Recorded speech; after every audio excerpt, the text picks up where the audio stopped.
A poor girl knocks at the door of a mansion and says, "Sir, I haven't eaten in 2 days. Could you please give me some bread?" The young billionaire, who is mourning the loss of his daughter, opens the door and freezes when he sees that the girl looks identical to his child. What happens next will make you cry. Nathan Wells woke up at 6 in the morning, as always. He didn't even need the alarm clock. For 365 days, his body had been pulling him out of sleep at the same time, as though carrying out a sentence. His feet touched the cold floor beside the bed, and for a second he remained seated, eyes closed. This was the cruelest moment of his day. The first 5 seconds of awareness, when he still didn't remember, when he could still believe that Sophie was sleeping in the next room. The calendar on the wall displayed the date in red. 1 year. Nathan went to the bathroom without turning on the lights. He knew every inch of the house by heart, every obstacle, every door. Even so, the darkness didn't stop him from seeing the ghosts.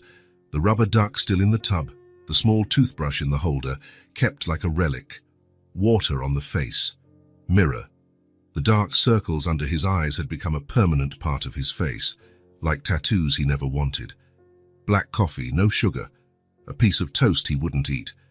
While the coffee maker worked, Nathan walked down the hallway, avoiding looking at the photos on the wall. He stopped at the closed door, the only one in the house he treated as something sacred. His fingers touched the cold doorknob, but didn't turn it. Not today. Since Sophie had gone, the house had become far too big. 4 bedrooms, 3 bathrooms, a spacious living room, a large kitchen, and a backyard garden. No one tended anymore. Everything was empty. A museum of memories where only a solitary visitor still wandered. In the living room, the toys were arranged exactly as on the last day. A doll on the couch staring at nothing. A castle made of colorful blocks on the coffee table. Children's storybooks neatly stacked. Nathan wouldn't let the housekeeper touch any of it. Sometimes he would sit on the floor and pick up a toy just to feel its weight in his hand. People told him he should pack it all away. Clean. Start over. As if grief had an instruction manual. The phone rang. Nathan looked at it disinterestedly, letting the answering machine take the message. "Nathan, it's Janet. Just reminding you about dinner tonight.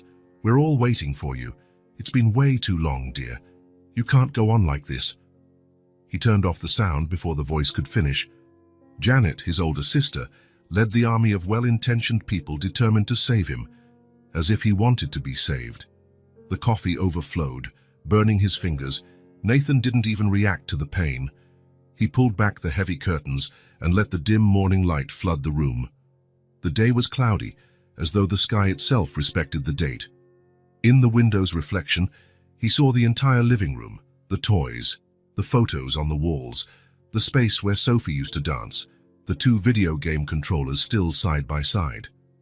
He grabbed his work folder, architectural projects he completed on autopilot. His boss kept him on out of pity. Everyone knew it.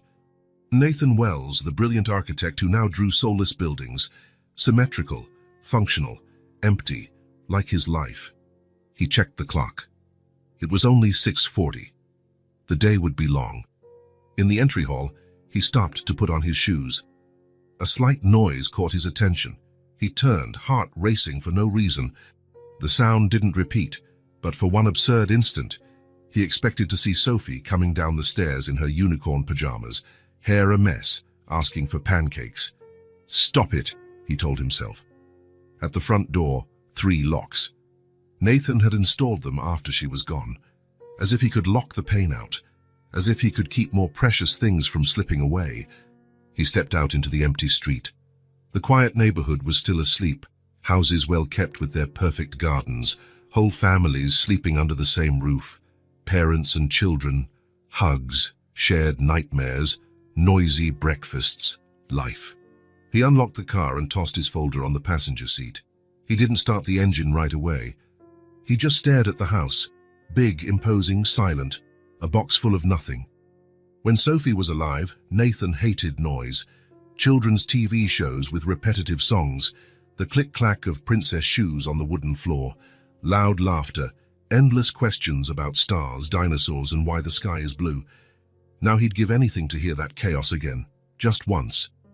The silence had become an invader. It occupied every corner, grew when no one was looking, suffocating slowly. The silence had weight, shape, presence. It was more real than anything in Nathan's life. In the car, he turned on the radio.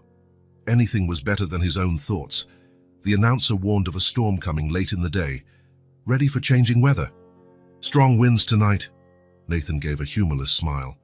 For a year, he had been living in the same storm, the same day, the same frozen minute. The difference was that no one else saw the rain drenching him. He started the car but didn't drive to the office. Not today. His boss would understand. The cemetery was 20 minutes away. Nathan knew the route by heart. He could have done it with his eyes closed. He bought flowers from the usual spot. The florist always set aside sunflowers on Fridays, knowing who bought them and for whom. As he drove, the silence in the back seat haunted him. Where there should have been a booster seat, conversation about school, pleas for made-up stories during traffic. "The house is empty without you, Sophie," he muttered to no one.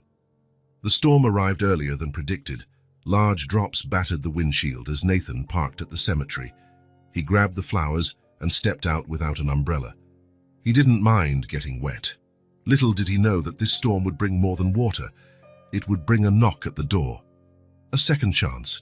A girl soaked by the rain, with eyes he would recognize anywhere.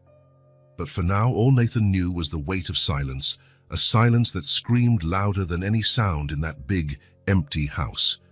Nathan returned from the cemetery drenched. The rain had turned into a furious storm, sweeping through the streets and forcing cars to slow down while pedestrians ran for cover. He parked in the garage but didn't get out of the car right away. He sat there, watching the water stream down the windshield, blurring everything outside. As always, visiting Sophie's grave left him exhausted. It wasn't just the emotional weight of the memories, but also the effort to maintain composure, to not completely break down in the middle of the cemetery. He had learned to save his collapse for inside the house, where no one would see him. When he finally went in, he dropped the keys on the entry table and took off his soaked coat. His shoes squeaked against the wooden floor, leaving wet footprints down the hallway. He loosened his tie and headed to the kitchen to grab a towel to dry his hair. The clock read 4 in the afternoon. Nathan hadn't eaten anything all day, but his stomach wasn't complaining.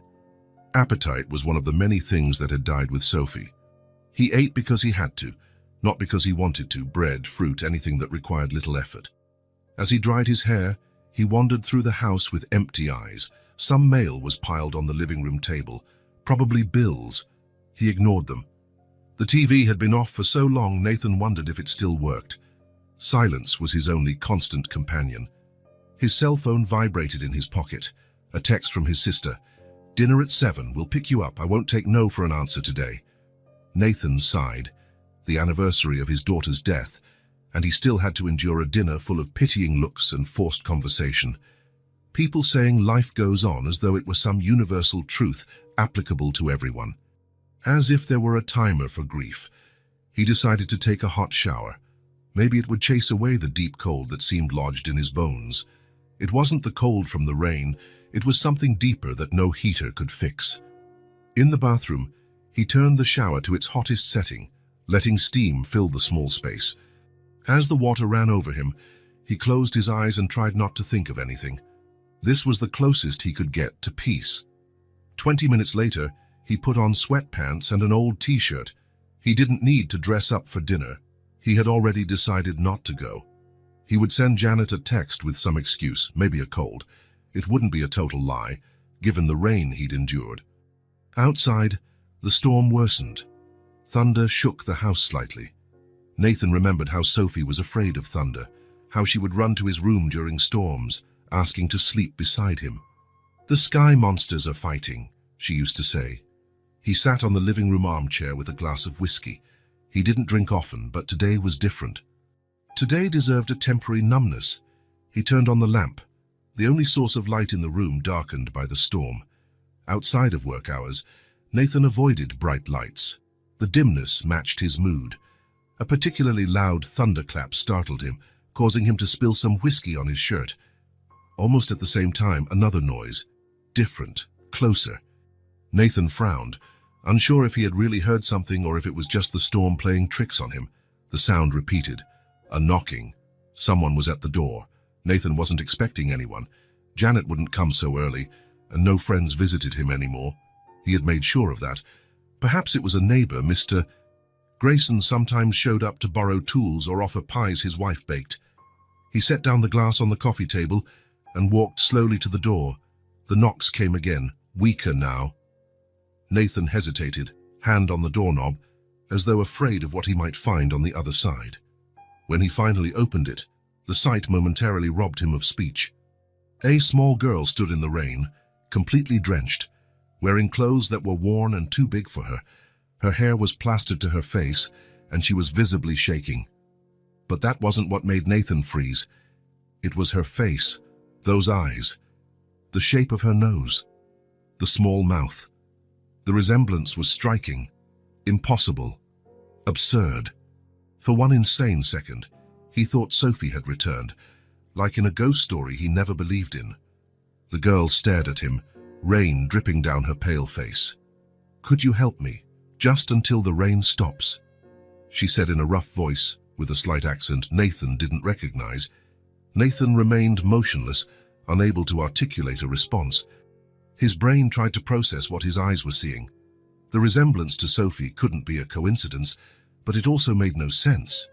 Sophie's eyes were lighter in color, while this girl's were darker.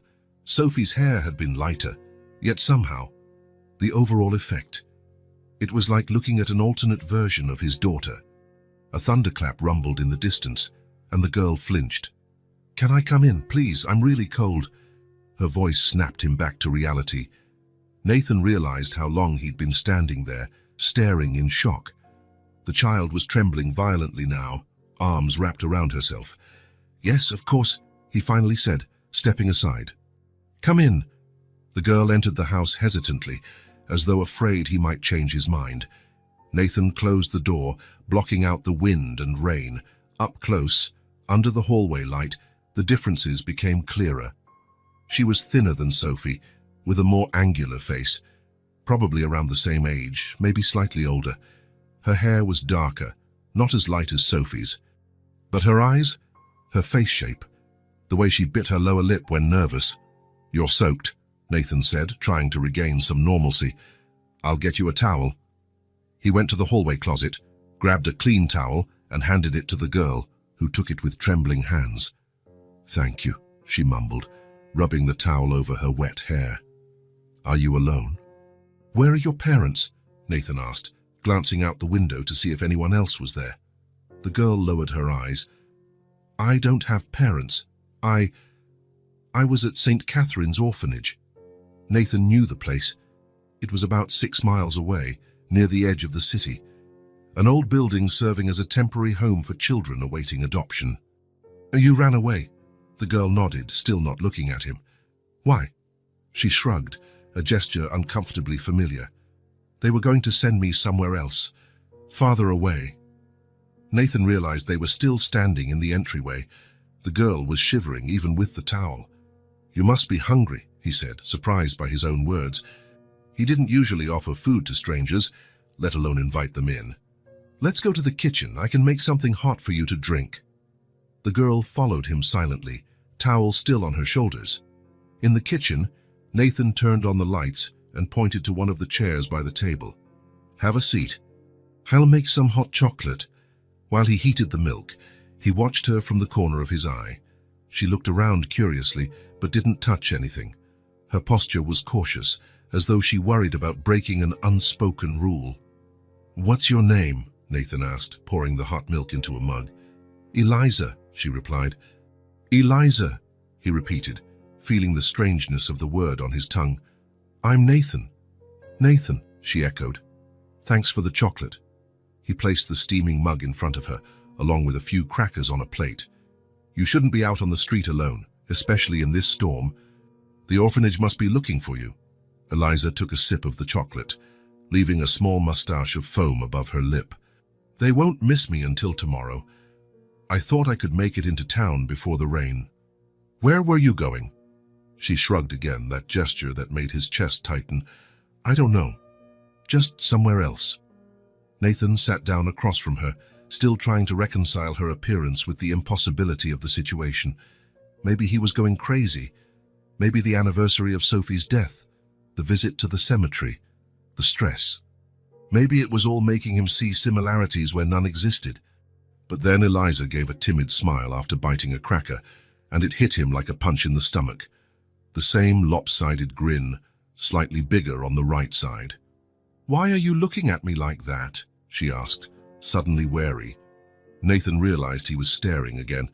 "I'm sorry, you remind me of someone." "Who?" The direct question caught him off guard. Normally, he avoided speaking about Sophie with anyone. Her name almost never left his lips. It was guarded, as though the mere act of uttering it might diminish its value. "My daughter," he answered, surprising himself. "Where is she?" Eliza asked, looking around as if expecting another child to appear. Nathan felt the familiar squeeze in his chest. "She died 1 year ago." Eliza lowered her eyes to the mug. "I'm sorry," she murmured. Silence fell between them, broken only by the sound of rain beating against the windows and the occasional roll of thunder. Nathan didn't know what to do. The situation felt surreal, a girl who looked like Sophie's twin sitting in his kitchen drinking hot chocolate. The proper procedure would be to call the orphanage or social services, report that he'd found a runaway child. But something in him resisted that idea.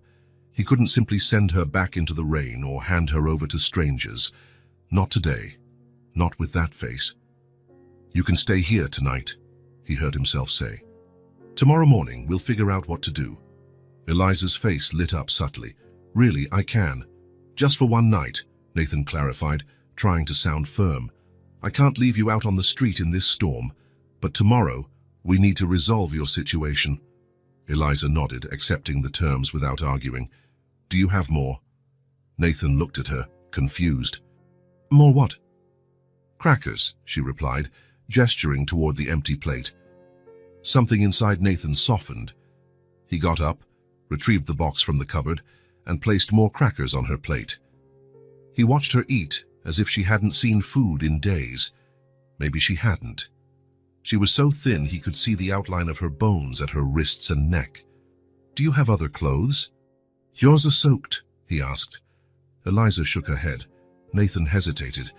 The only place he'd find children's clothes was— "Wait here," he said, leaving the kitchen. Nathan went upstairs slowly, heart pounding. In the hallway, he stopped at the closed door, the same one he hadn't been able to open earlier. He took a deep breath and turned the knob. Sophie's room was exactly as she'd left it, the bed made with a unicorn blanket, stuffed animals in the corners, books on the shelf, everything preserved like a shrine. Nathan rarely went in, only to dust and ensure everything stayed intact. He went to the closet and opened the doors. Sophie's clothes were still hanging, arranged by color, just as she liked.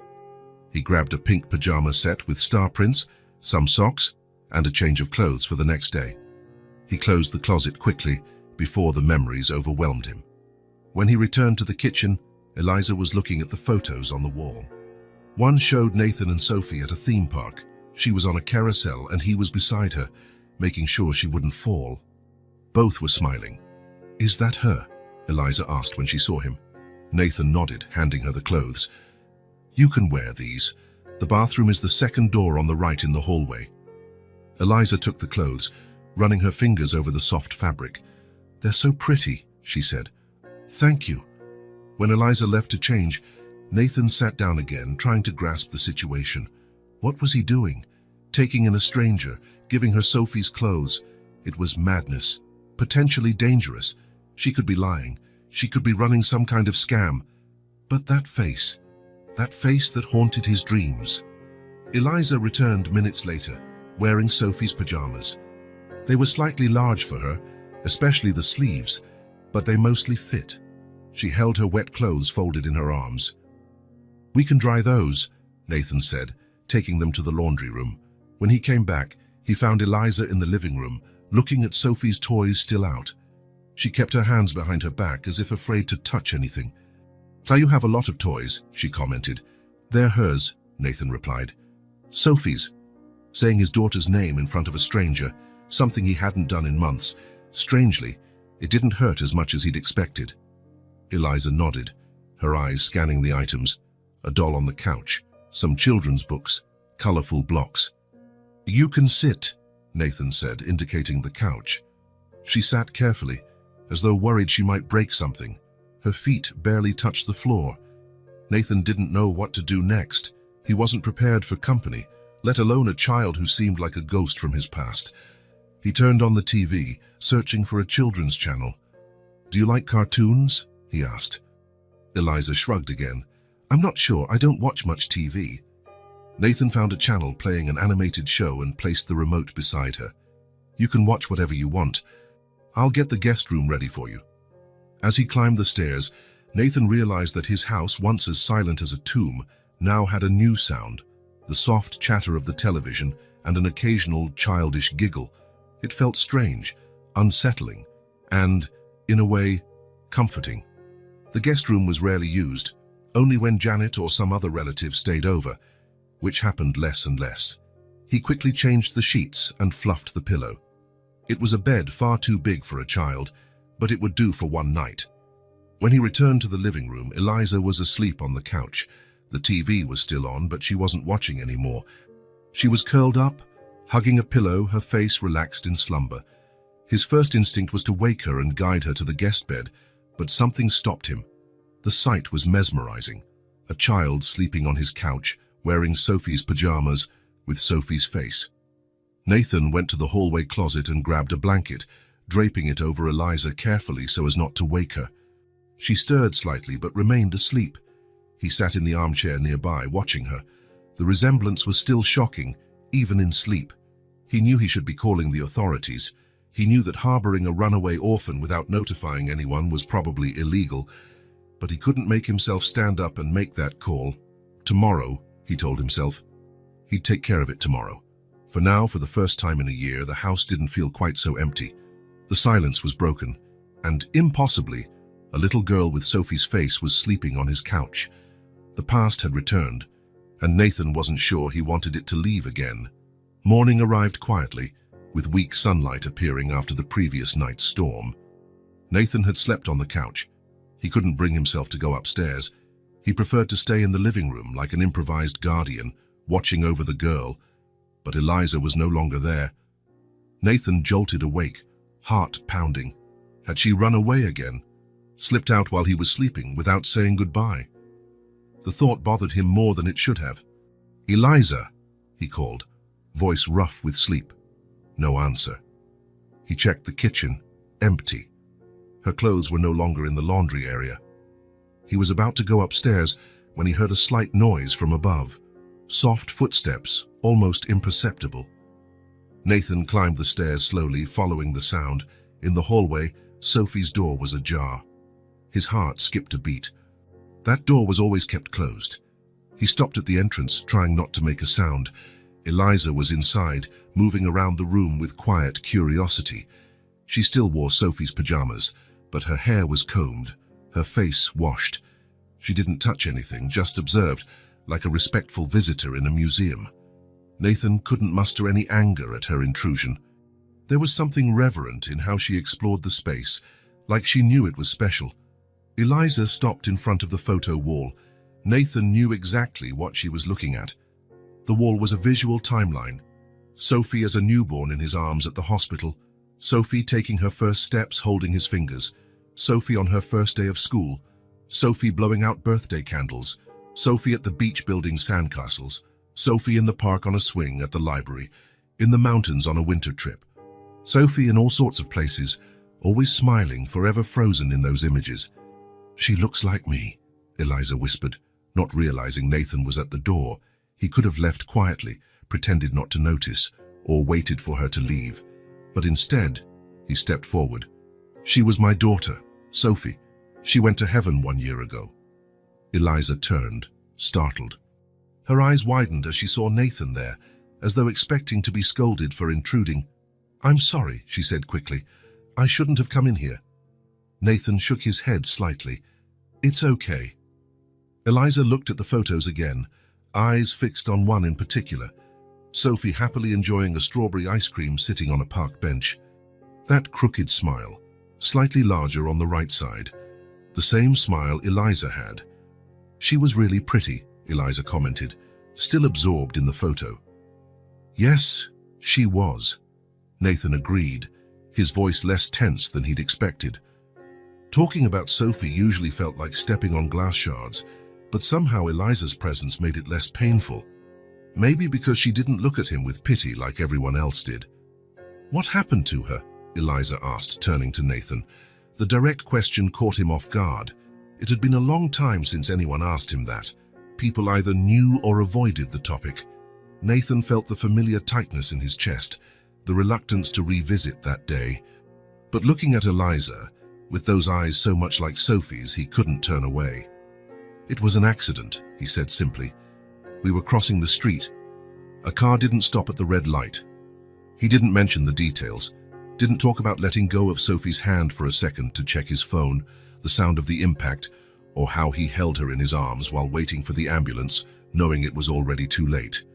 Eliza nodded, as though understanding more than he was saying. Her eyes returned to the photos. She seemed really happy. She was, Nathan confirmed, taking a few steps closer. Sophie loved to laugh.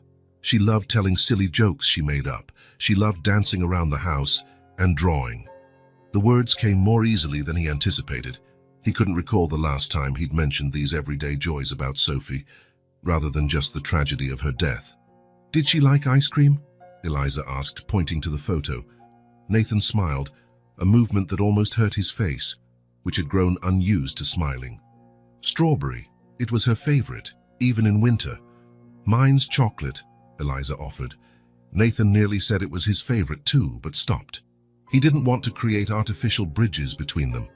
He watched Eliza walk over to Sophie's bed, where several stuffed animals were arranged against the pillows. She looked at them with an expression that was impossible to decipher. Was it envy, sadness, or something deeper? She was lucky. She had someone. The words were so quiet he almost didn't hear them. But he did, and they struck him like a physical blow, knocking the air from his lungs. Nathan closed his eyes, trying to process the impact of that sentence. In just those few words, Eliza's entire life story was revealed. Not just the lack of parents, but the lack of anyone to cherish her, to keep her photos, to know her favorite ice cream flavor. When he opened his eyes again, Eliza was watching him, gauging his reaction. There was a wisdom in her gaze that didn't fit her age, the kind of understanding that only comes from growing up unprotected. Sophie was lucky to have you as a father, Eliza continued, voice a bit firmer. Even if she went to heaven too soon, she knew someone cared. How could a child say something so profound? How could she see so clearly what had taken him months to grasp, that Sophie, despite her short life, had been loved completely, without reservation? He felt something break inside. A wall he had built around his memories, around Sophie's name, around his former life. For an entire year, he had run from any mention of his daughter, keeping the memories locked away like precious, painful secrets that no one else could see or touch. I can't talk about her, he admitted, voice trembling. I couldn't. Until now. Eliza took a few steps toward him, stopping at a safe distance. Why not? That simple question, asked without judgment, opened the floodgates. Because it hurts, Nathan replied honestly. It hurts to remember she's gone. It hurts to think of everything she'll never experience. All the birthdays she won't have. All the bedtime stories I won't get to tell her. He didn't notice he was crying until he felt the wetness on his cheeks. He hadn't cried like this in months. He'd grown used to containing his grief for specific, controlled moments, never in front of others. But Eliza wasn't just anyone. She was a child with his daughter's face and the understanding of someone far older. A child who, in some inexplicable way, had shown up at his door on the anniversary of Sophie's death. Sophie liked bedtime stories, Eliza asked, breaking the silence. Nathan wiped his tears with the back of his hand, feeling something loosen in his chest, a tension he had carried so long he hardly noticed it anymore. She loved them, he answered, and for the first time in a year there wasn't a knot in his throat when he spoke of his daughter. I used to make them up every night. Stories about dragons and knights, about fairies and enchanted forests. "Do you still remember those stories?" Eliza asked, a hint of shy curiosity in her eyes. Nathan nodded, recognizing what she was really asking. "I remember all of them." They stood there quietly for a moment, looking at each other. Between them, invisible but palpable, Sophie seemed to be there, not as a painful ghost, but almost as a comforting presence. "I'm hungry," Eliza finally said, breaking the spell. "Are there more crackers?" Nathan smiled, and this time, the movement felt natural. "I think we can find something better than crackers for breakfast. Let's see what we have in the kitchen." As they left the room, Nathan realized he hadn't closed the door behind him as he usually did. He'd left it slightly open, as though some spell had been broken, as though the shrine was finally letting in fresh air.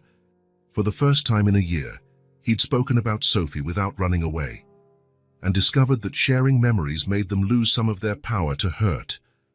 After the conversation in Sophie's room, something had changed between them. An invisible wall had fallen, replaced by something else, not distrust but caution.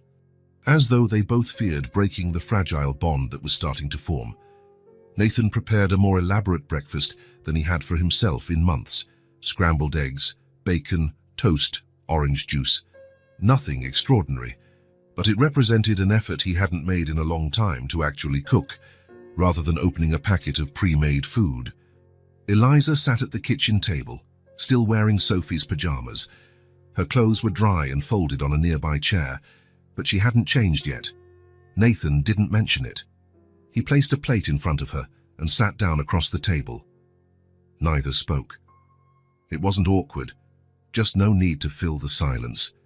It felt comfortable, so different from the hollow quiet that had ruled the house before. Nathan watched as Eliza picked up a slice of toast and meticulously cut it into perfect triangles. An odd habit. Sophie used to eat the corners first, saving the middle for last. Eliza did the opposite. She cut the toast into geometric shapes, arranged them on her plate, and ate them one by one, following some logic only she understood. A subtle smile appeared on her lips once she finished sorting the triangles, not a wide grin, but a hint of satisfaction, as if pleased at completing a little puzzle. Nathan found himself smiling too as he watched her. There was something mesmerizing about her precise motions, her concentration, the way her eyes assessed the plate like she was studying a map. A strand of dark hair fell across her face. Without thinking, Nathan leaned over and gently brushed it aside. Eliza didn't flinch, she just kept eating, as though that gesture was perfectly normal between them. The single hair lingered between Nathan's fingers. He looked at it for a moment, a thought forming in his mind. Discreetly, he folded the hair in his palm and slipped it into his shirt pocket. It was crazy, he knew. The resemblance to Sophie was astounding, but coincidences happen. Children can look alike without any relation. Besides, he knew Sophie's history. He was there for every moment of her short life, from the hospital birth to the lonely funeral. Still, there was something about Eliza's mannerisms, her gaze, the tilt of her head when she was thinking, something that went beyond mere physical likeness. "Would you like to wear your clothes now?" Nathan asked, breaking the silence. "They're dry."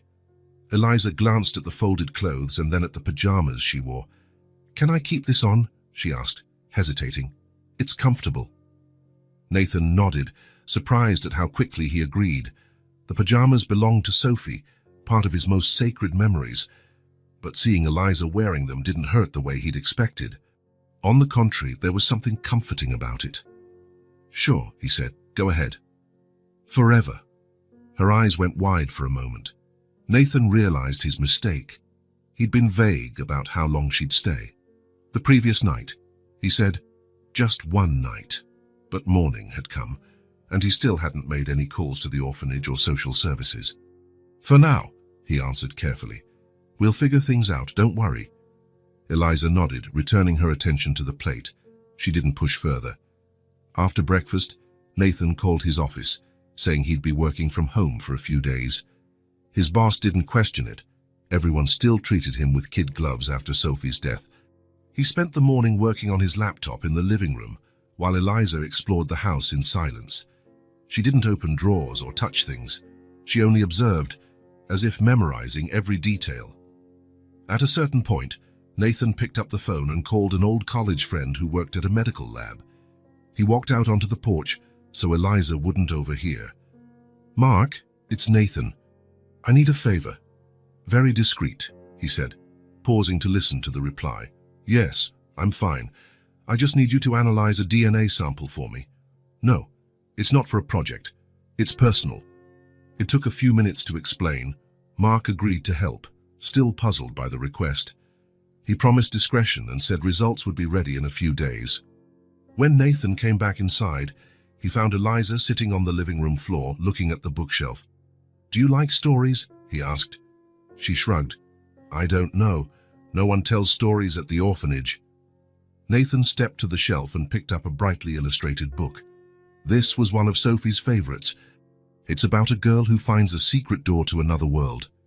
He handed the book to Eliza, who took it carefully, as if afraid of damaging its pages. "Could you tell me that story?" she asked, flipping through it and looking at the illustrations. "Sure, it's yours now." Her eyes lit up for a moment. She opened the book and began examining the colorful pictures, running her fingers over the pages with reverence. The day passed peacefully. Nathan made sandwiches for lunch. Eliza kept reading, pausing only to eat. He watched her discreetly while he worked, still grappling with the strangeness of the situation and the comfort he felt simultaneously. That evening after dinner, Nathan suggested a movie. He didn't mention that this had been another ritual he shared with Sophie. Every Friday was movie night at home, complete with popcorn and chocolates. Eliza chose an animated film about a lonely robot searching for connection. She sat on the couch, knees drawn to her chest, completely absorbed in the story. Nathan sat on the other end of the couch, keeping a respectful distance. It was odd, he thought, how quickly they'd formed this domestic routine, as if Eliza had always been there. Halfway through the movie, he realized she'd fallen asleep. Her head rested against the couch arm, hands still clutching the book she'd been reading all day. Nathan lowered the volume on the TV and watched the sleeping child. Her face bore the same serene expression Sophie had when she nodded off during a movie, a mixture of contentment and abandon, as though no worries existed for those few hours.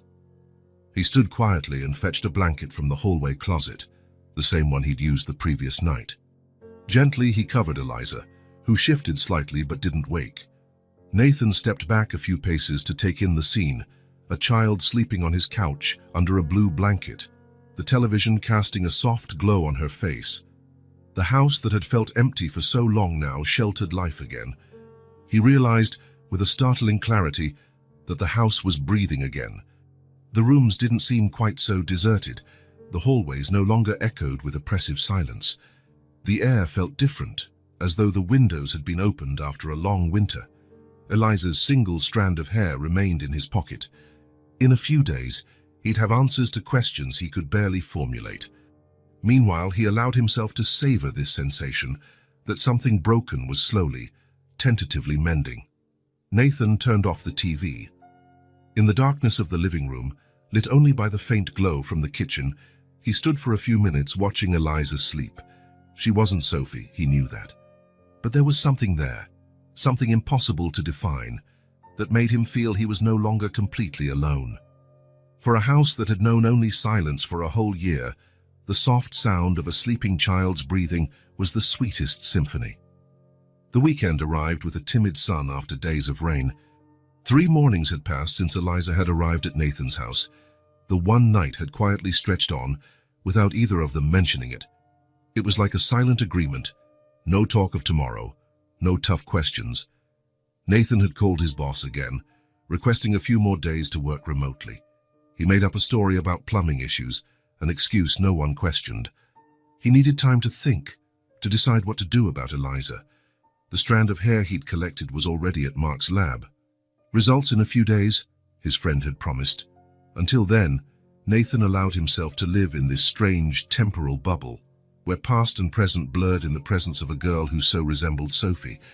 During these days, Nathan observed that Eliza was extremely perceptive. She learned quickly where everything was in the house, adapted to his schedule, never asked for anything beyond the basics. She was a child who'd learned to occupy the smallest possible space in the world, to not be a bother, to make herself nearly invisible. Nathan wondered what kind of life had taught her such skills. On this particular Saturday morning, Nathan was at his makeshift office in the dining room, answering work emails. Eliza had eaten breakfast and now ventured into the backyard, the first time she'd been outside since she arrived. Nathan glanced out the window occasionally, making sure she was okay. She wandered through the unkempt garden with cautious curiosity, touching the leaves of plants, watching birds in the trees, drawing patterns in the damp earth with a stick. She didn't play as typical children do. She moved like a small explorer, mentally cataloging each discovery. When Nathan saw her come back inside, he returned his attention to the laptop. He was focused on a tricky email from a demanding client when he realized he no longer heard Eliza's footsteps. The sudden silence alarmed him. He'd grown accustomed to the soft presence she brought. He stood and walked through the house, checking the kitchen and living room. No sign of her. He went upstairs to check the guest room where she slept. Empty. Sophie's room, the door now slightly ajar since their talk, also empty. That's when he heard it. A light sound, barely audible, a muffled giggle, like someone trying not to be noisy. Nathan followed the sound to the end of the hallway, where a door remained shut. Sophie's playroom, the only room he'd kept untouched exactly as it was on her last day. Not just preserved, but genuinely undisturbed. Toys still strewn across the floor as Sophie had left them, a board game mid-play, open markers beside a half-finished drawing. The door was now ajar. Nathan crept closer and peeked through the gap. Eliza was inside, sitting on the floor, completely absorbed in her discovery.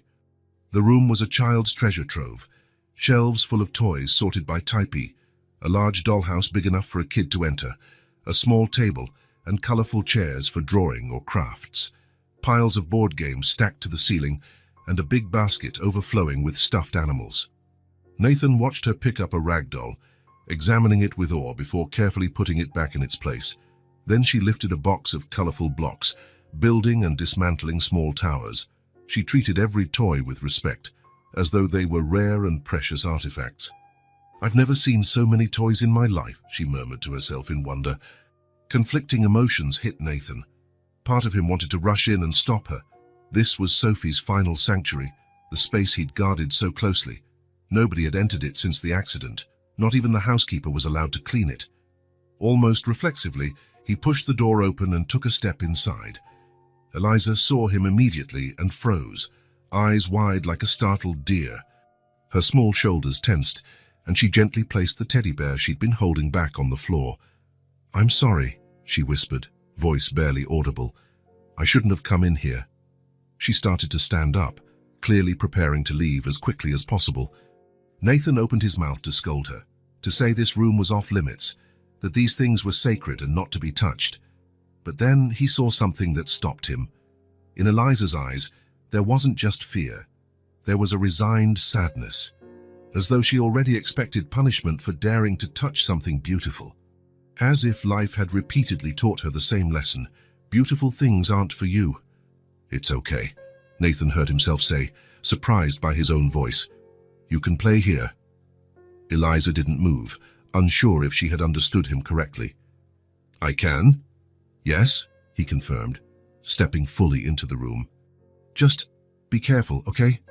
She nodded vigorously, still standing, waiting for more proof she had permission. Nathan gave a small smile and motioned to the toys. They all belonged to Sophie. She used to love playing here. Eliza looked around, absorbing that information. "She was really lucky," she said softly, still hesitant to resume playing. Nathan sat in an adult chair in the corner, a chair he'd used when playing with Sophie. He gestured for Eliza to continue.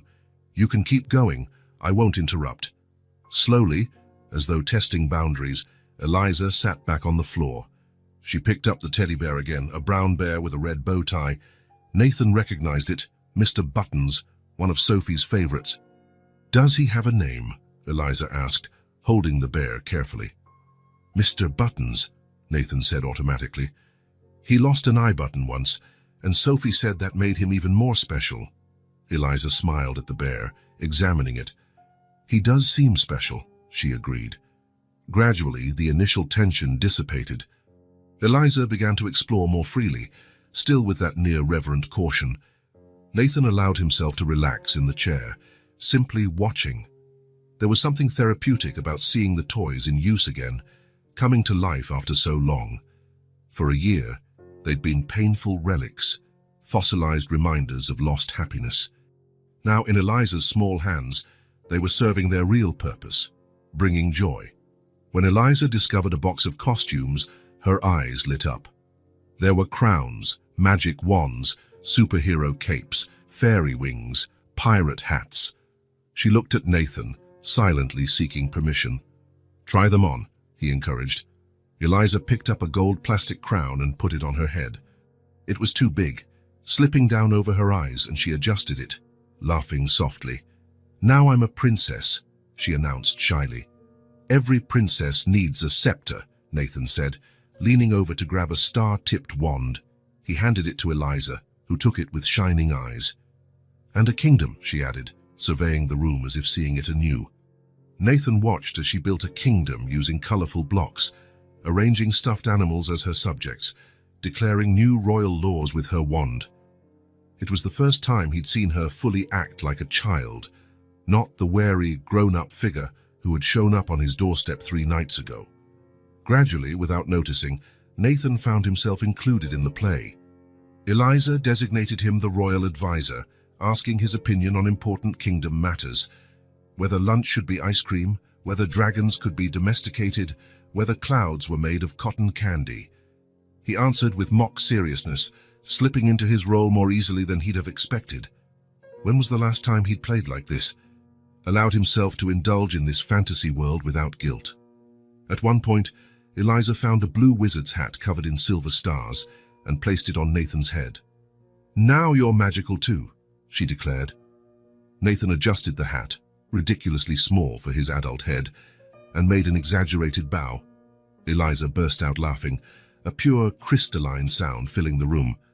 Then Nathan was laughing too, freely, without guilt or the shadow of grief, a laugh he hadn't known he could still produce. The play continued, evolving naturally.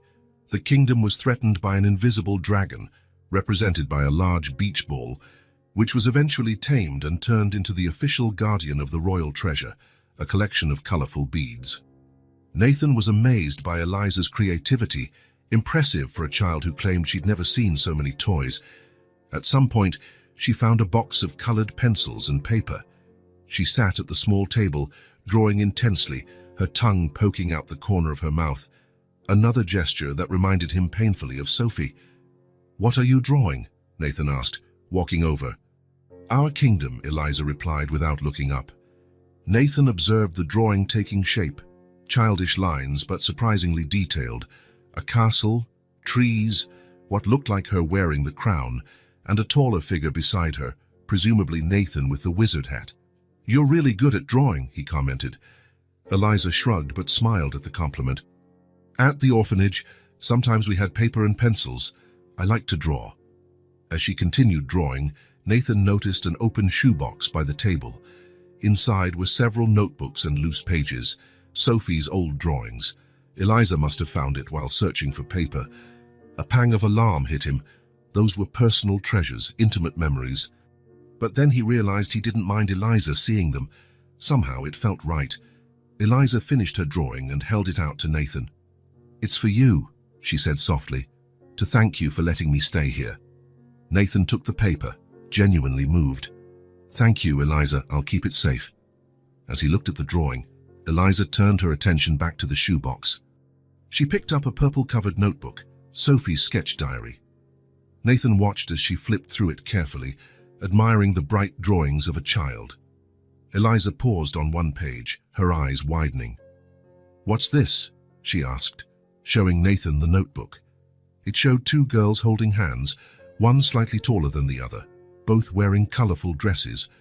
Above the drawing, in a child's messy handwriting, were the words, "Me and the girl from my dreams."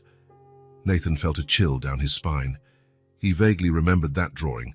Sophie had made it after a high fever when she was sick for almost a week. She'd mentioned dreaming of a special friend, a friend who played with her in her dreams. Sophie drew that after she was sick, he explained, voice a bit rough. She said she dreamed of an imaginary friend. Eliza kept looking at the drawing, spellbound.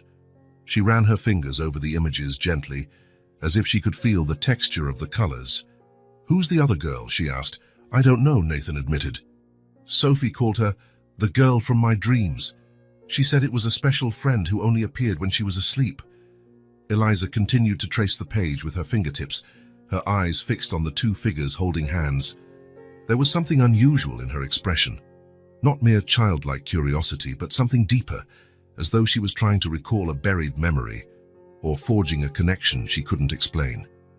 I dream too, she said quietly, almost to herself. There's a girl who plays with me, but I can never see her face. Nathan felt his heart rate spike. Coincidence, or something more?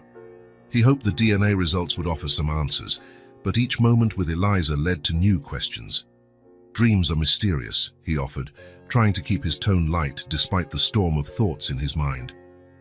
Eliza finally tore her gaze from the notebook and looked at Nathan. Do you think Sophie and I could have been dreaming about each other? Even if we never met? The question, posed with childhood simplicity, struck Nathan like lightning.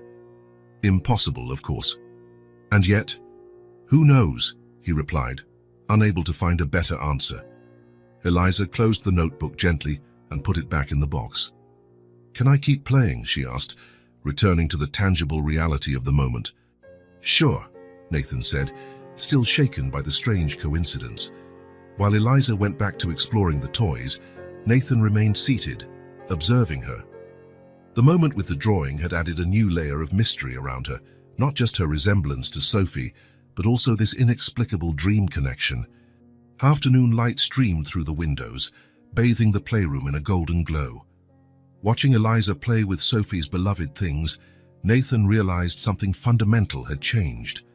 The playroom, which for so long had been a painful mausoleum of frozen memories, was alive again. The toys had returned to their original purpose, bringing joy to a child.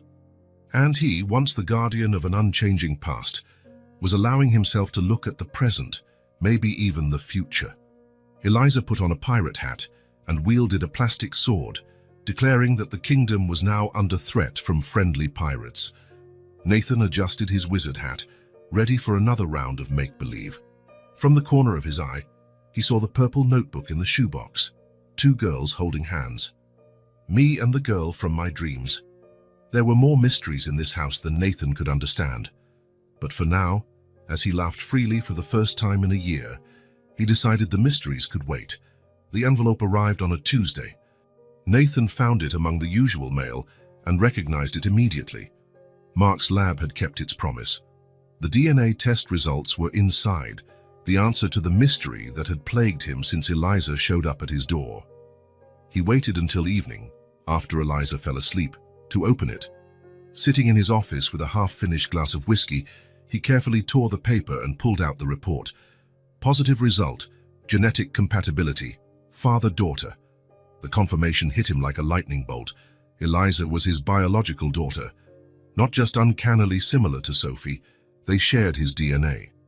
Her striking resemblance now had an explanation, but so many questions remained. How was it possible? How had he never known Eliza existed? Nathan ran a hand over his face, trying to organize his thoughts. He needed answers. He went down to the basement, where he kept old records. Boxes neatly labeled by year contained documents, contracts, tax returns, meticulous traces of his life. Maybe there would be something, some clue explaining the inexplicable. The search lasted for hours. He sifted through dusty documents, scoured financial records, paged through old photo albums. He was about to give up when he found a folder simply marked Personal 2016. Inside were various documents related to temporary workers who had been employed at his home. One name jumped off the page, Mara Cardoso. A chill ran through Nathan. The name triggered a dormant memory. A young woman with dark hair and intense eyes, hired for a short-term job organizing his library after a renovation. He closed his eyes, letting the memory take shape. Mara had worked at the house for a few months. She was educated, had a slight accent he could never quite place. She spoke passionately about literature. She had a laugh like music. At the time, Nathan had been married to Clara, but the marriage was a formality at best. Clara was always away, travel, commitments, living a life separate from his. Loneliness brought Nathan and Mara together. Conversations in the library turned into late dinners, which turned into a discreet affair that lasted a few weeks. Now the memory was stark, and he felt a weight he didn't know he carried. Mara had appeared in his office one rainy day. She looked pale, nervous, with dark circles under her eyes. "I'm pregnant," she had said, with no accusations or demands, and Nathan felt shame recalling his reaction. Instead of taking responsibility, he panicked. His marriage, his career, his carefully ordered life, all threatened by this unexpected revelation. He had offered her money, a lot of money, to solve the problem. When Mara refused, saying she wouldn't abort, he offered more, for her to disappear, to keep his secret, to raise the child far from his life. Mara accepted the money and left the next day. Nathan buried the episode deep in his memory, piling layers of denial over it. Months later, when Clara announced she was pregnant, he latched onto it as a second chance, forgetting all about Mara and the child she carried. Sophie was born, and Nathan fell in love with his daughter instantly. When Clara filed for divorce 3 years later, he fought only for Sophie's custody, which he easily won. Clara had never shown much maternal interest. Now, sitting in the dusty basement, Nathan confronted the terrible truth. Mara had given birth to the baby, Eliza, his biological daughter, who for some inexplicable reason looked almost exactly like Sophie. "I let her go," he whispered to himself, voice thick with guilt and regret. He couldn't sleep now. He went back up to his office, rummaging in his contacts for a number he rarely used. Michael Keegan, a private investigator he'd hired during the divorce. It was almost 3 in the morning when he dialed. Michael answered, sounding groggy. "Keegan here? Michael, it's Nathan Wells. I know it's later, but this is urgent. I need your services again." A pause, then the sound of movement. "Wells, long time. What happened?" "I want to find the mother of the girls," Nathan said, voice thick with emotion. "Her name is Mara Cardoso. Worked for me in 2016. I need to find her as soon as possible." "Girls, plural." Michael sounded puzzled but remained professional. "I'll need more details." Nathan provided everything he could recall: Mara's appearance, approximate age, the month she worked for him, the amount of money he'd transferred to her. "I'll start immediately," Michael assured him. "If she's still in the country, I'll find her." "Money is no object," Nathan emphasized. "Just find her. It's more important than you know." After hanging up, Nathan went to the bedroom where Eliza slept. He looked at her peaceful face in the dim light, so much like Sophie's it hurt. How could he not have seen it earlier? How had he missed that they were practically duplicates? Returning to his own room, sleep refused to come. He spent the rest of the night scrolling through old photos of Sophie, now seeing clearly the features both girls shared. Michael Keegan was efficient. 3 days later, he called with news. "Found her," he said. "She's living in a small town about 120 miles away. Works as a librarian. I just sent you the address." Nathan exhaled deeply, thanked him, and hung up. He looked at Eliza, who was quietly drawing at the kitchen table, unaware of everything. He couldn't take her with him, not before understanding the whole story. "Eliza, I have to take a trip tomorrow. It'll be quick, just 1 day. My sister Janet will stay here with you, is that okay?" The girl glanced up from her drawing, a flicker of worry crossing her face. "You'll come back, right?" That simple, direct question revealed her greatest fear, being abandoned again. Nathan crouched beside her. "I'll come back, I promise. It's something I can't postpone." Eliza nodded, accepting his word without argument. The next morning, after leaving Eliza with Janet, who asked a dozen questions he skillfully dodged, Nathan hit the road. During the 3-hour drive, his mind buzzed with questions and theories. The municipal library where Mara worked was a modest building. Nathan took a deep breath before entering, unsure how he'd explain himself after all these years. When he saw her behind the desk, his heart pounded. Mara looked different, shorter hair, a few fine lines on her face. but still unmistakable. The same dark eyes Eliza had inherited. She recognized him instantly. Nathan saw shock in her expression, followed by a resigned sadness, as though she always knew this day would come. "Nathan," she said simply, not as a question, but a statement. "Mara," he replied, voice nearly failing, "we need to talk." She nodded, said a few words to a co-worker, and led him to a small study room in the back of the library. She closed the door, and they stood in silence for several seconds, weighed down by unspoken secrets. "How did you find me?" Mara finally asked. "A private investigator. That's not important now," Nathan said, pausing to gather courage. "Eliza is with me." Mara's face went pale. "How?" "She showed up at my door. She ran away from the orphanage during a storm," Nathan said, drawing a deep breath. "She looked so much like Sophie I almost didn't believe it. I did a DNA test. She's my daughter." Mara collapsed into a chair as though her legs no longer supported her. "I always knew this day would come," she whispered. "How is she?" "All things considered, she's okay." Nathan looked her in the eye. "Mara, I need to understand. Why was Eliza in an orphanage? And why does she look so much like Sophie?" Mara glanced at the small window in the study room. "When I left your house, I was pregnant with twins," she began, voice quiet but firm. "I found out in the 3rd month. I was alone, no family. Little money despite what you gave me. Most went to medical care."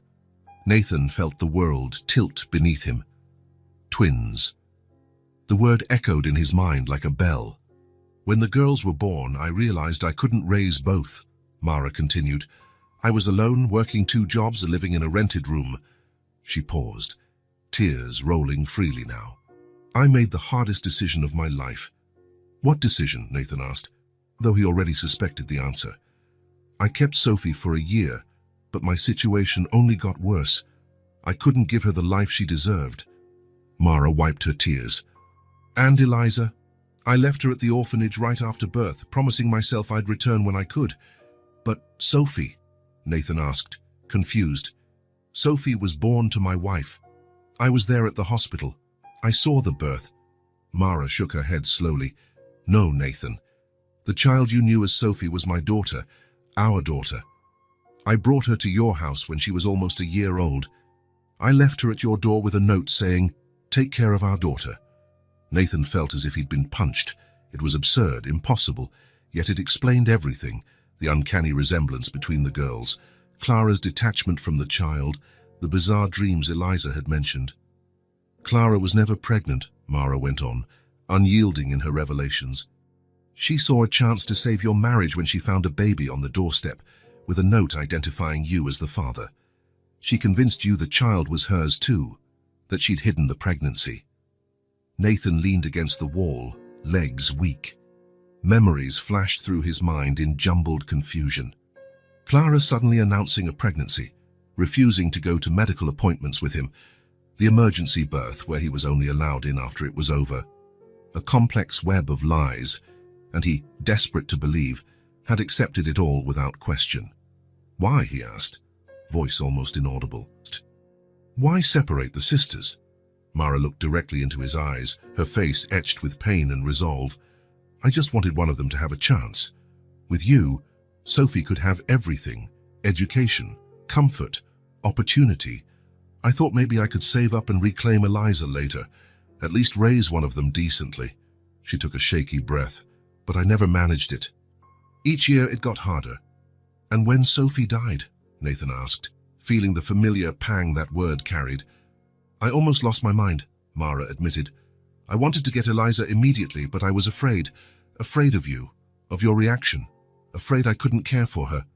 So I kept putting it off, visiting her secretly at the orphanage, promising I'd bring her home soon, but until she got tired of waiting and ran away." Nathan sank into a chair, overwhelmed. Sophie, his Sophie, had never been Clara's child. She was Mara's child, Eliza's twin, both his biological daughters, separated by tragic circumstances. "Why didn't you ever come to me?" he asked, anger surfacing. "I had the right to know." "You pushed me away, Nathan," Mara said without bitterness. You paid me to disappear. You made it clear you didn't want any responsibility. Why would I seek out a man who didn't want his own children? Her words slapped him. She was right. He'd been a coward, choosing the easiest path.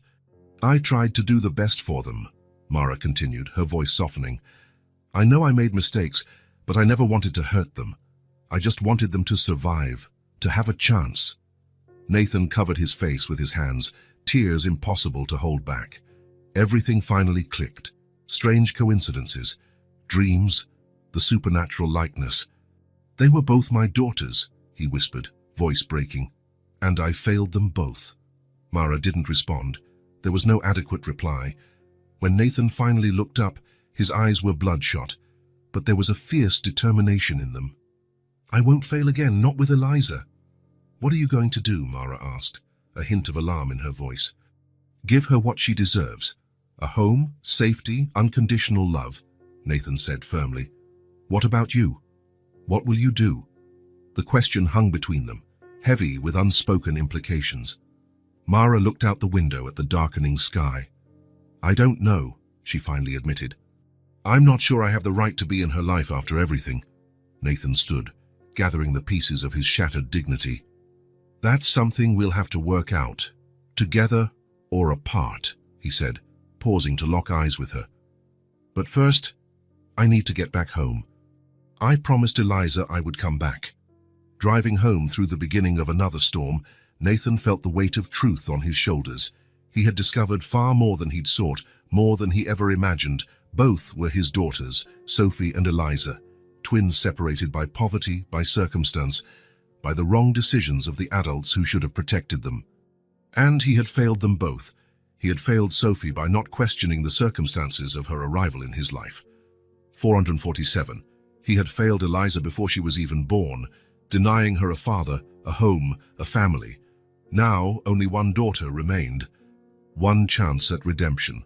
One opportunity to do the right thing, finally. Nathan sped through the storm, eager to get home, to see Eliza, to begin repairing the mistakes of the past, to build a future where the ghosts could finally rest. The drive back felt endless. Nathan kept his eyes on the dark road, made darker by the brewing storm, but his mind replayed every detail of his conversation with Mara, trying to process the devastating truth. Twins. Sophie and Eliza were twins, his daughters, both of them. One was gone forever, and the other had spent years in an orphanage, unaware she had a father, a sister, a history. When he finally reached his home, it was night. The living room lights glowed, casting dancing shadows across the front garden. Nathan remained in the car for a few moments, reorganizing his thoughts, preparing to face Janet and her inevitable questions. More than that, preparing to face Eliza. How would he look at her now, knowing who she truly was? He took a deep breath and stepped out of the car. The rain had stopped, but the air was still damp and heavy, either after or before another storm. Nathan opened the front door and entered. Janet was in the kitchen, preparing something. The aroma of hot chocolate drifted through the air. She looked up when she heard him come in, her face a mix of relief and mild reproach.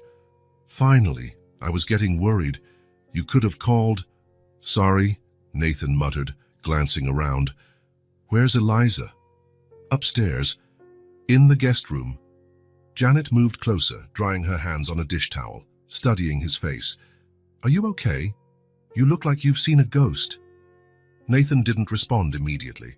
In a way, that's exactly what had happened. He had faced ghosts from his past, mistakes he thought were buried. I'm just tired. Thanks for staying with her. Janet didn't seem convinced, but nodded. She's a special child, Nathan. So quiet, so observant. She reminds me of Sophie sometimes. Nathan felt a pang in his chest. If Janet, who'd barely spent time with Sophie, also noticed the resemblance, what else had he been ignoring? Was there any trouble? He asked, trying to change the subject. None. But... Janet hesitated, looking uneasy. She got anxious after you left, asked multiple times if you'd really come back. Nathan closed his eyes briefly. Of course Eliza would doubt him. She had spent her whole life being left behind. There's something else, Janet went on, lowering her voice.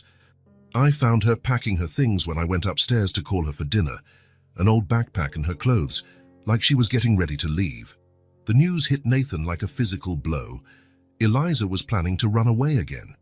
Maybe she feared that once he was gone, she'd have no reason to stay. Or maybe she simply didn't believe any place or person could remain in her life. I need to talk to her, Nathan said, heading for the stairs. Do you mind waiting here a few minutes? Janet nodded, looking worried, but asked no further questions. Nathan climbed the steps slowly, each one feeling weighted by the burden of everything he'd learned. What would he tell Eliza? How could he explain the truth? Should he lay it all out now, or wait until she felt more secure? How much truth could a child handle? He stopped at the guest room door, listening to the silence within. He knocked softly. Eliza, it's me. Can I come in? Okay, came the small voice after a brief pause. Nathan opened the door and found her sitting on the edge of the bed. She was indeed packing her things, as Janet had said.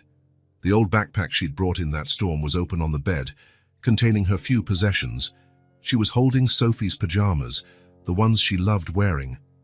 You came back, Eliza said, a statement, not a question. There was relief in her voice, but also a guarded sadness, as though ready for everything to fall apart at any moment. I promised I would, Nathan replied, moving closer. He sat in the chair by the bed, watching her. What are you doing? Eliza looked at the backpack, then back at him, still clutching the pajamas. I'm packing, she said simply. Your sister is nice. She made me hot chocolate and told me stories. Nathan nodded, trying to find the right words. Eliza went on before he could speak. You've been good to me, but you don't have to keep me here. That phrase, spoken with such resignation, broke Nathan's heart. He recognized in her voice the years of practice in expecting nothing, asking for nothing, believing in nothing. A child shouldn't sound so resigned. Nathan stood from the chair and knelt in front of her, at eye level with those big dark eyes. Sophie's eyes, Mara's eyes. Eliza, look at me, he said gently. She lifted her gaze, a mix of hope and fear shimmering there. You're not going anywhere, Nathan told her, each word brimming with certainty. You are my daughter. Eliza's face froze in disbelief. For a moment, it seemed she hadn't understood or didn't believe. Your daughter, she repeated, voice almost inaudible. Yes, Nathan confirmed, feeling a lump in his throat. I just found out. I did a test and it confirmed it. Confirmed. You're my biological daughter, Eliza. She kept staring at him, eyes now welling with tears. Her mouth opened once, twice, but no words formed. I know it's a lot to take in, Nathan continued gently. There's a complicated story behind it, which I'll explain bit by bit. But the most important part is this. You are my daughter. And this is your home now if you want it. That final barrier broke. One tear slipped out, then another, and suddenly Eliza was sobbing openly, deep sobs that seemed to come from an ancient, wounded place inside her. She dropped the pajamas and practically fell into Nathan's arms, hugging him with surprising strength. Nathan wrapped his arms around her, feeling her warm tears soak his shirt. He was crying too now, not even trying to stop it. It was a different kind of crying than he'd done all year, not just for loss, but for reunion, for finding someone. I have a dad, Eliza asked between sobs, voice muffled against his chest.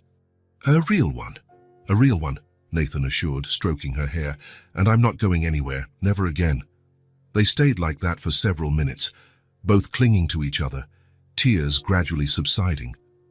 When they finally pulled apart, Eliza's eyes were red, but a tentative smile began to form on her lips. What now? She asked. Now we take it one step at a time, Nathan said.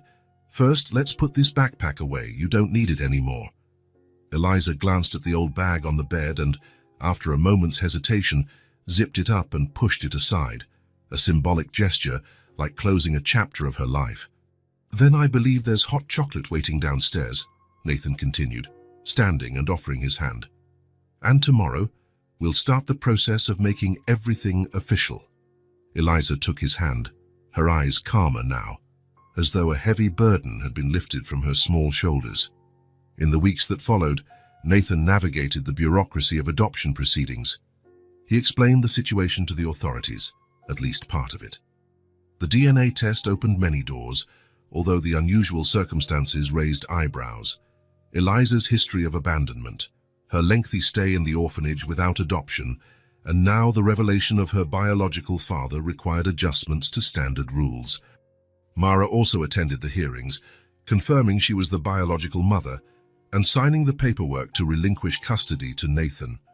Visits between her and Eliza were arranged with professional guidance, starting with brief, supervised meetings.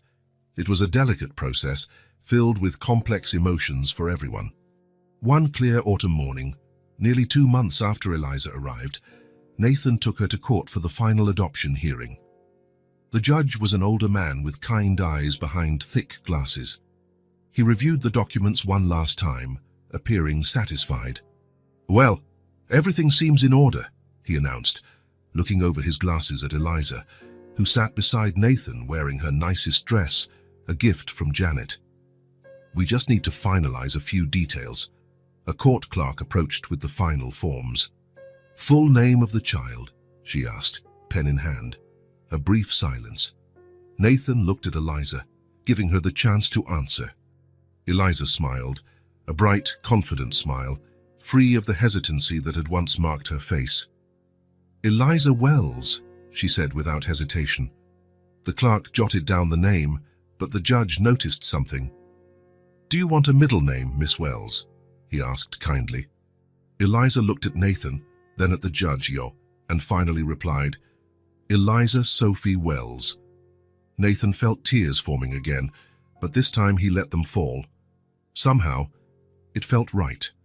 An homage to the sister Eliza never knew yet, with whom she shared more than just DNA. When they left the courthouse, final adoption papers tucked under Nathan's arm, the autumn sun bathed the city in golden light. Eliza skipped alongside him, more excited than he'd ever seen her, repeating her new full name as if it were a magic spell. "Eliza Sophie Wells, Eliza Sophie Wells," she chanted, clutching Nathan's hand. Watching her, Nathan thought of everything they'd endured to reach this day: pain, loss, secrets, but also unexpected reunions, discoveries, second chances. Now, Eliza had a name carrying her history, her identity, her belonging. She had a home, not just a roof overhead, but a place where she mattered, where she was special.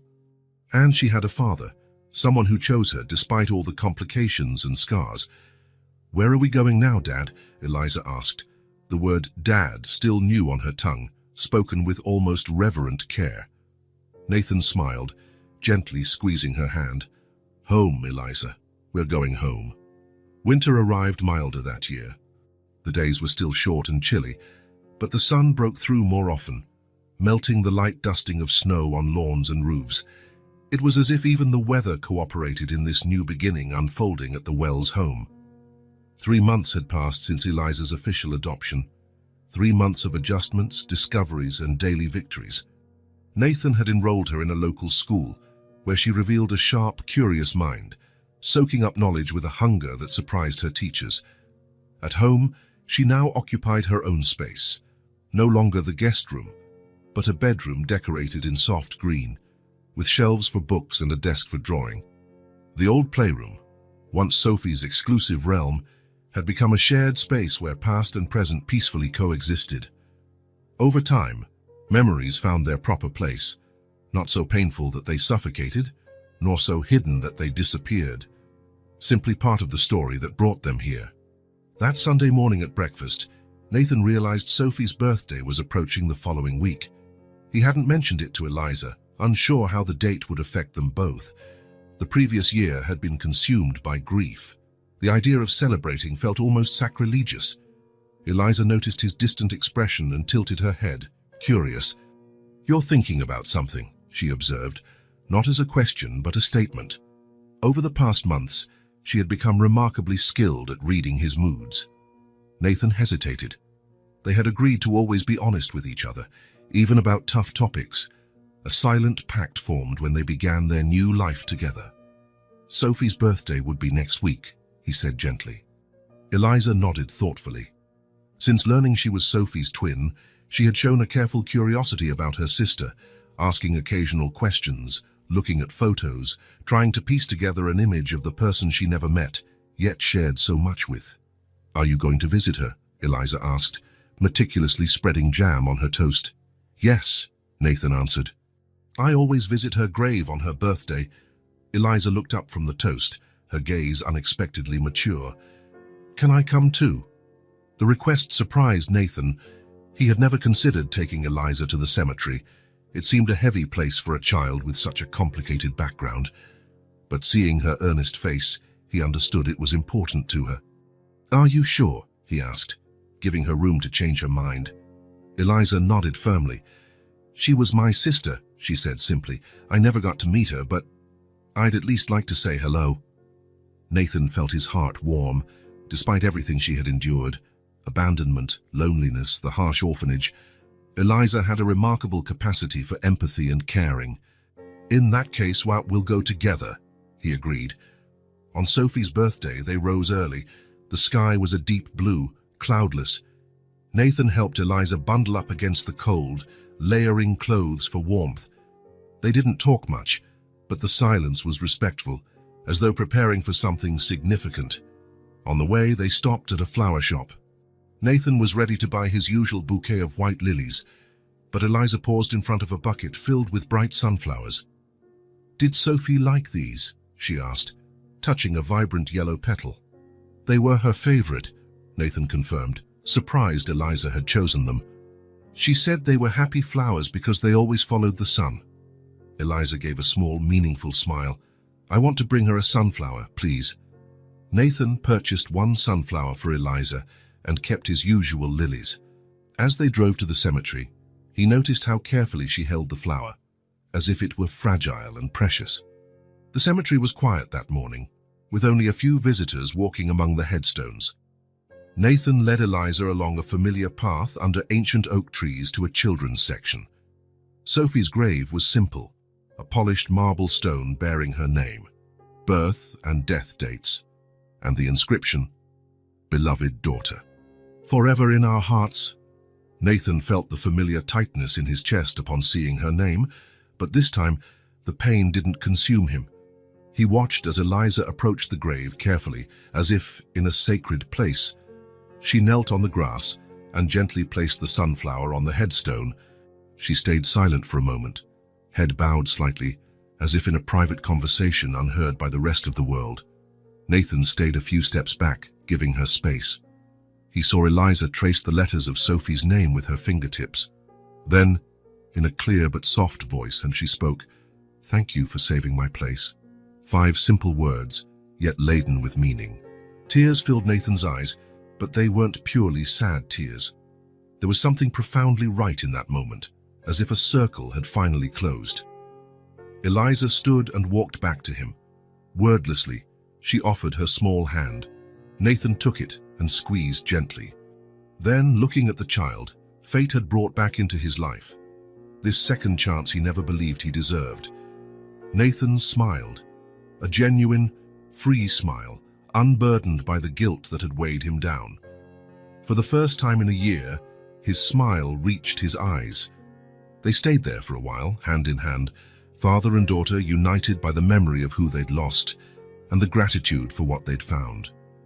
The bright sunflower stood out on the white marble like a personal little sun lighting the path to the future they'd build together. When they finally left the cemetery, the sun was high in the sky.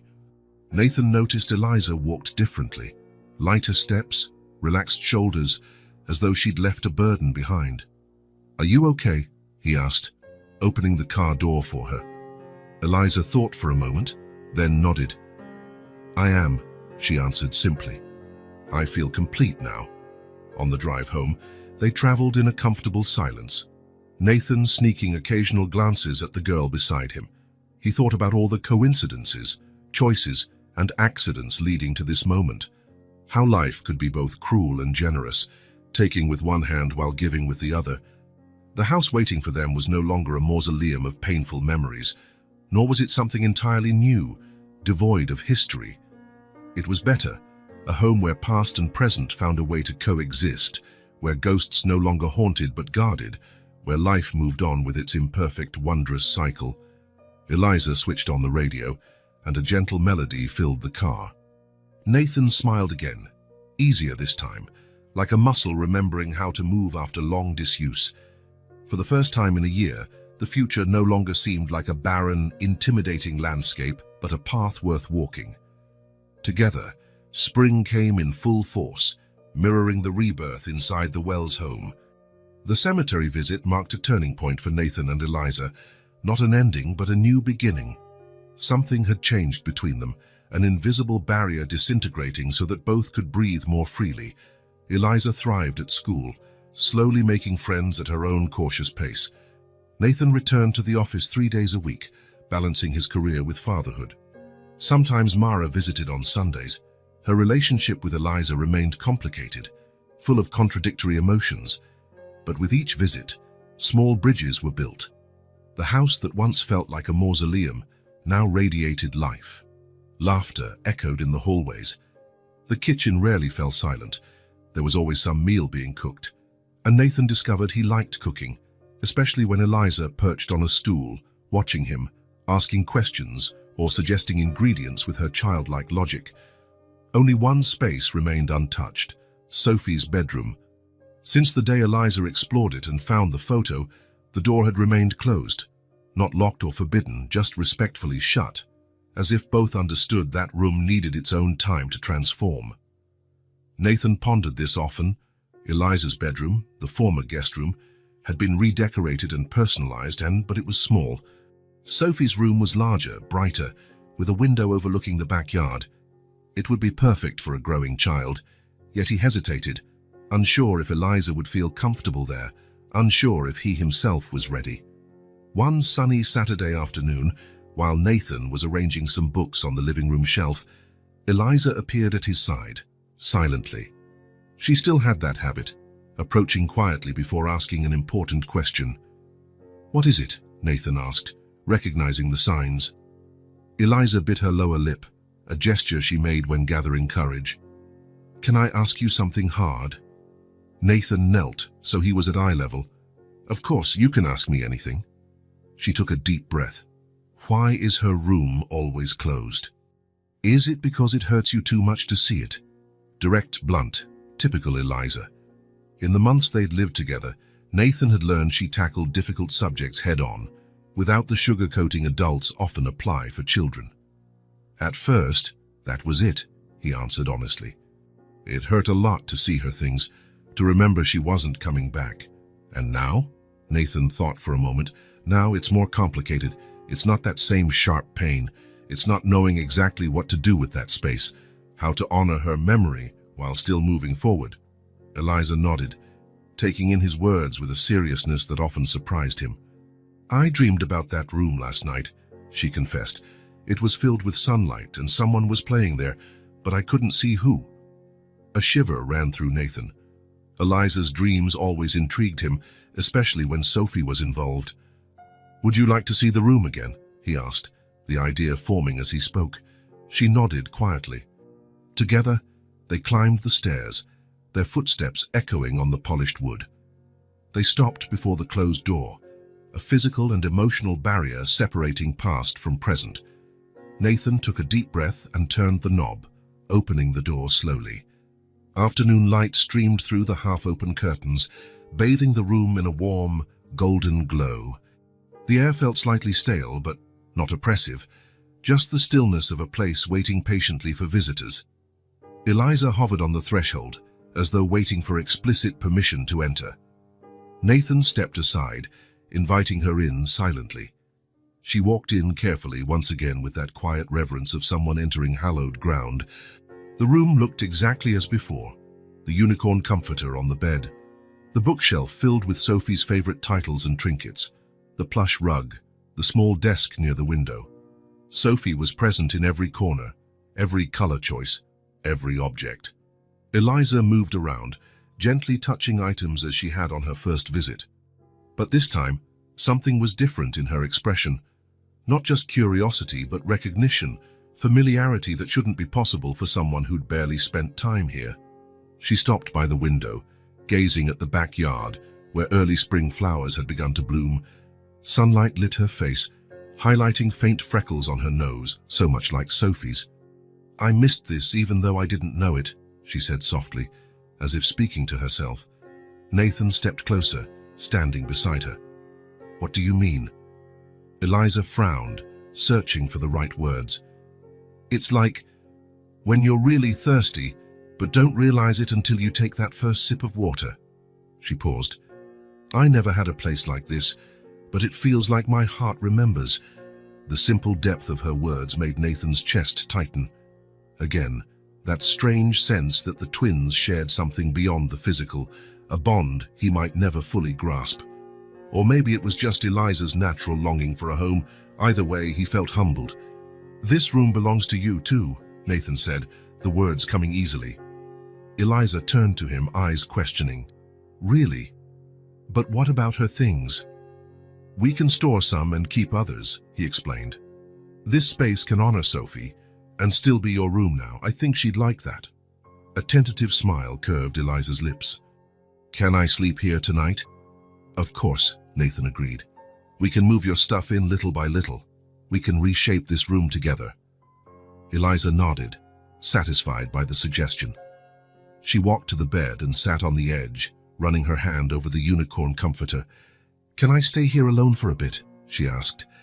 "Just to see how it feels." "Sure," Nathan replied, understanding her need to process everything in her own way. "I'll be downstairs whenever you're ready." As he turned to leave, he saw Eliza lying down on the bed, gazing at the ceiling, where small glow-in-the-dark stars formed constellations. The scene looked so right, like a missing puzzle piece finally snapping into place. Pausing in the hallway, Nathan glanced back at the open door. Sunlight now poured in freely, illuminating a space that had stayed in the shadows too long, just like his heart. He went downstairs feeling an odd lightness. It was as though the house was finally whole. Not the same as before, nothing would ever be the same, but whole in a new way, brimming with possibilities he hadn't imagined. In the kitchen, he started preparing dinner, hearing the occasional floor creak overhead, where Eliza moved around her new territory. Once in a while, he heard her soft laughter floating down like music. The room that had held only silence and memories now glowed with life again, a room filled with light, emerging from the shadows of grief and into the brightness of hope. Just like them. Summer arrived with long days and a seemingly endless blue sky. A year had passed since that stormy night when Eliza knocked on Nathan's door. A year of transformations, discoveries, and small and large steps toward healing. A year that felt both fleeting and like an entire lifetime. The house that had once held only silence and absence now overflowed with life.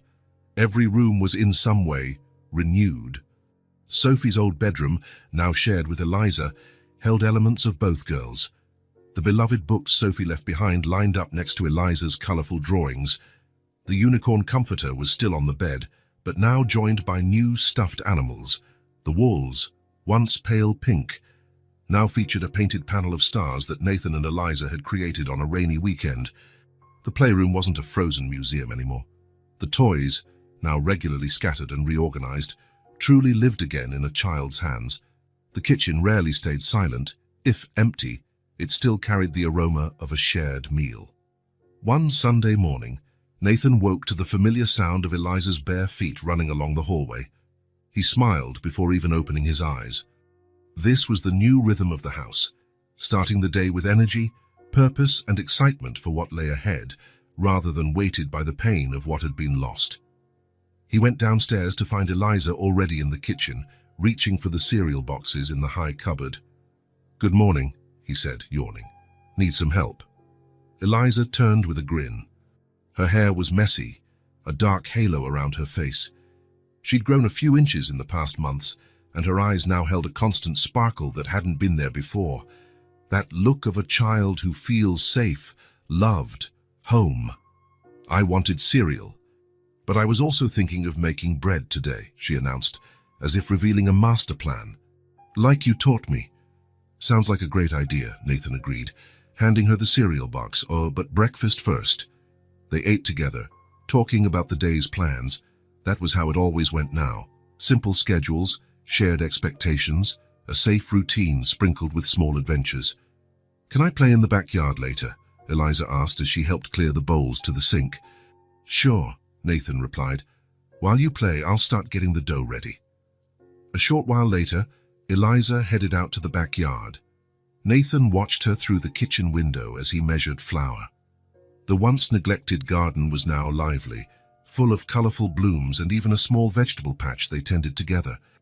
Eliza dashed across the grass, chasing butterflies or maybe imaginary creatures. She'd built what she called a fort under the old apple tree, sheets draped over low branches, forming a perfect hideout for solo adventures, or when her few but loyal new school friends came over. Nathan finished kneading the dough and set it aside to rise, covering it with a clean cloth.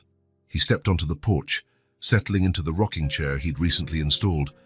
From there, he could watch Eliza at play, lost in a world part real, part imaginary. Sunlight filtered through the apple tree's leaves, creating shifting patterns on Eliza's face as she concentrated on arranging stones in a circle, perhaps building something important in her mind. Sometimes she spoke aloud, possibly to herself or invisible companions. Nathan suspected she occasionally chatted with Sophie, though Eliza never said it outright. The scene before him, the vibrant yard, the absorbed little girl, the cozy house behind, filled Nathan with a sense of wholeness he never thought possible after Sophie's death. This wasn't the same happiness he once knew. It would never be exactly that again. It was something else, deeper, more aware of its own fragility. A joy that carried the memory of pain, but chose each day to move forward despite it. The house now breathed. Each room had reclaimed its true purpose, to shelter life, not just preserve memories. The sounds of Eliza, her footsteps, her laughter, even her occasional outbursts, had banished the oppressive silence. Colors had returned too.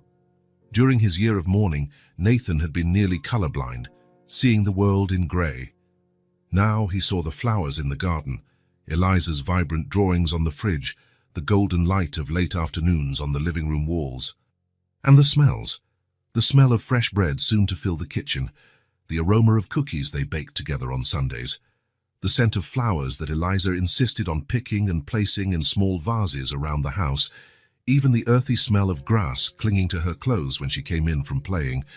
From his chair on the porch, Nathan watched Eliza abandon her stone project to chase a particularly large butterfly. Her laughter, carried by the gentle breeze, reached him like a melody. The past was still there, Sophie was still there, in every corner and every memory, but now she existed peacefully alongside the new reality they had created. No longer a painful ghost, but a gentle presence, part of this family's story. The present was an embrace, literal hugs from Eliza, which came more often and more freely now, and the figurative embrace of the life they were building, wrapping them in safety and belonging. "Dad, come see what I found," Eliza called from the middle of the yard, holding something small in her hands with great excitement. Nathan stood, smiling. Even this simple act, being called, responding, joining, was a gift he no longer took for granted. Love doesn't replace, he thought, as he walked across the grass toward his daughter. But it knows how to begin anew. Nathan healed his grief. Eliza healed her loneliness. Together, they created what neither had alone, a home. Their story didn't start perfectly. It was born of loss, absence, and abandonment. But what they built out of those broken fragments was something new and precious. A family united not only by blood, but by choice, perseverance, and a love determined to flourish in even the unlikeliest soil. In the house that once echoed only with silence, there were now laughter, conversations, and even the occasional argument. Every room and every corner held both old and new memories, woven into a complex tapestry. Nathan learned that a heart can expand even after being shattered. Eliza discovered that belonging is possible, even after a lifetime spent feeling uprooted.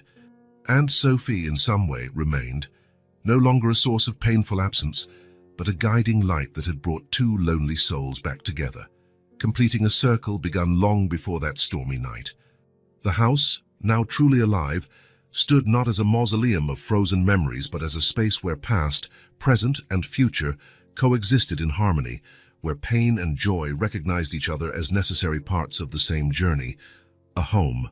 If this story touched your heart, subscribe to the channel and turn on notifications so you don't miss the next ones.